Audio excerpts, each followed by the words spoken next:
নমস্কার প্রিয় বন্ধুরা, লাকি ব্লগ রেসিপিতে সবাইকে স্বাগত জানাই। তো দুপুরের মেনুতে আজকে কি আছে তোমাদের সাথে শেয়ার করব। দুপুরের মেনুতে আজকে রান্না করলাম বেগুন ভাজা, আর আছে সাথে এখানে উচ্ছে ভাজা। তো দুটো ভাজি আছে, বেগুন ভাজা আর উচ্ছে ভাজা।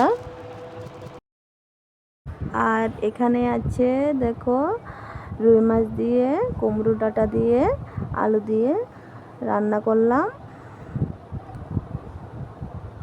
একদম জ্যান্ত রুই মাছ বাজার থেকে সকালবেলা নিয়ে এসেছিল।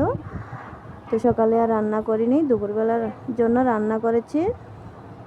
তো এই তিনটে দুপুরবেলা খাবার দাবারে। যদি তোমাদের কাছে ভিডিওটা ভালো লাগে তবে লাইক শেয়ার করবে, আর যারা নতুন বন্ধু হয়ে দেখছো তারা সাবস্ক্রাইব করে দেবে। তো সবাই ভালো থাকবে, সুস্থ থাকবে।